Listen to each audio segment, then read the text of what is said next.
Salut les amis, aujourd'hui on se retrouve pour la présentation de mon nouveau véhicule Audi A6. Attendez-moi, j'arrive.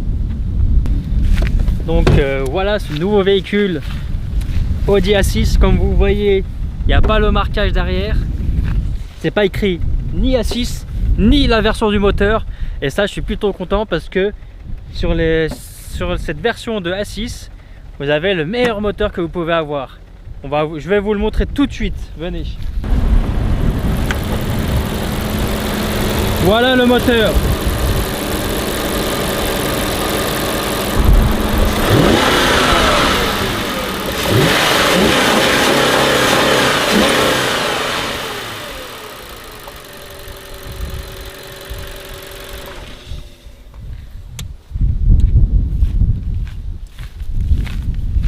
Donc voilà le fameux moteur. Vous avez un V8 4 litres de FSI sur cette superbe auto. Je savais pas moi personnellement qu'il y avait des A6 avec ce moteur là. Je pensais que le maximum c'était A6 V6 parce qu'en fait ces moteurs là c'est des moteurs de Audi S5 et franchement comme vous voyez bon ah là quand même ça c'est un peu sali. Il faudrait que je mette un petit coup de chiffon. Là ça c'est un peu noirci alors que normalement bon là c'était nickel et tout autour vous voyez que c'est nickel aussi. Bon, sinon à part ça vous voyez que les caches moteurs sont en très bon état. L'ancien propriétaire en prenait soin et franchement c'est un véhicule superbe. J'aime beaucoup. Par rapport à la configuration du véhicule, bah, vous avez ici le sigle Quattro, puisque bien sûr c'est une 4 roues motrices. Le signe en classique, je vais pas le faire passer en noir parce que je trouve que en fait cette voiture là faut pas lui donner un look sportif ni agressif, faut lui laisser ce look là parce qu'en fait les gens ils savent pas que c'est une voiture qui a quelque chose sous le capot. Du coup c'est plutôt pas mal. Après bah, vous avez les capteurs de radar à l'avant et à l'arrière bien évidemment, les lave-phares bien sûr classique. Au niveau des jantes, les jantes je les trouve pas superbes, mais bon, voilà.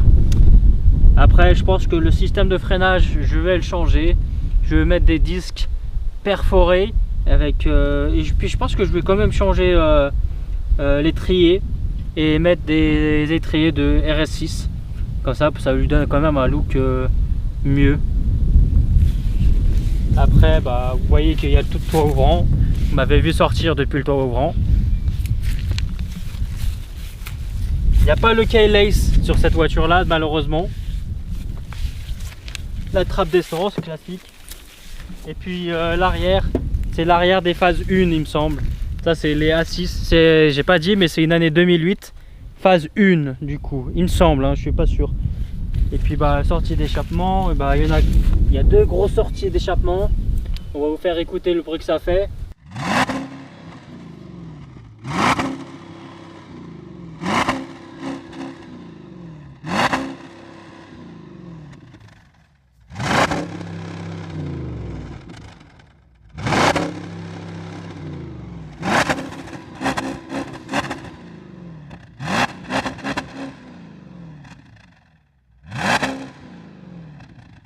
Et puis bah vous voyez aussi les capteurs de radar qui sont là.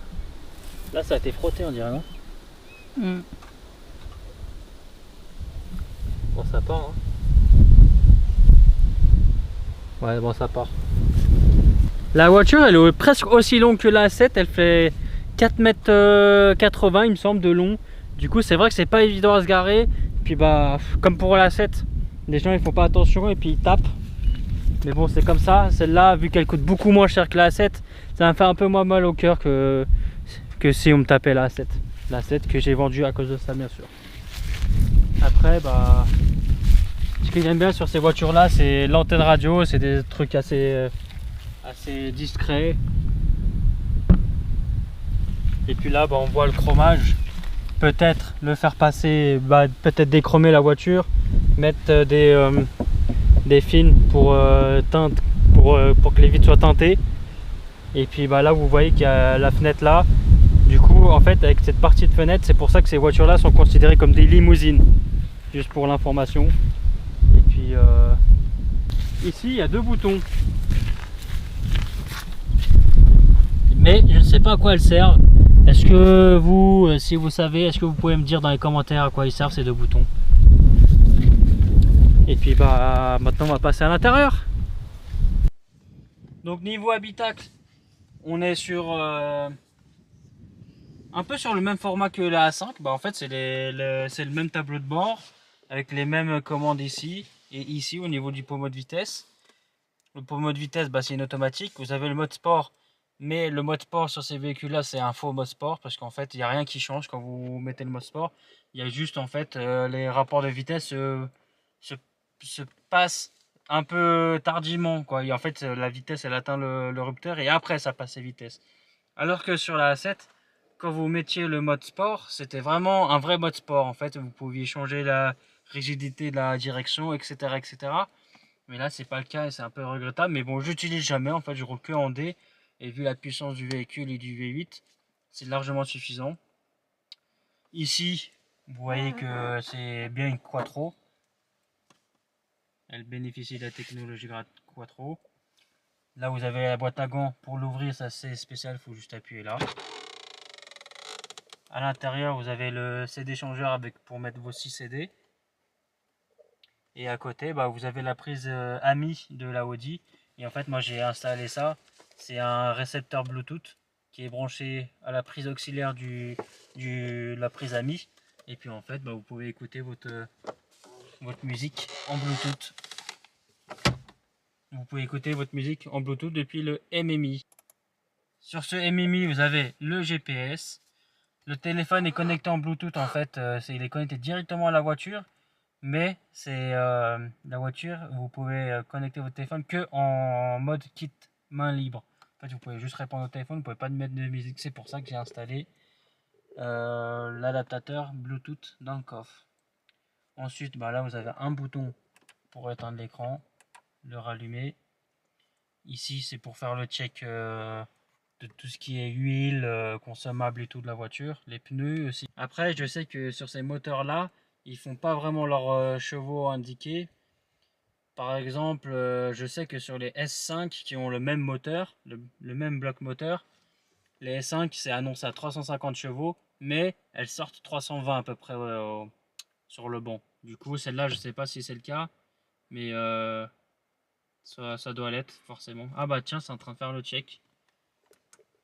Vous voyez que la voiture, elle est en train de faire le check de l'huile, le liquide de refroidissement, tout ça, carburant. Et puis, s'il y a un souci, elle vous le dira. Du coup, c'est pas mal. Hein. Voilà pour la présentation esthétique de la voiture, que ce soit son intérieur et l'extérieur. Maintenant, on va faire un peu de conduite. Et puis, on va essayer de trouver un spot pour faire le 0 à 100 km/h, je pense, sur l'autoroute, pour ne pas être en illégalité et ne pas mettre en danger les autres personnes. A tout de suite.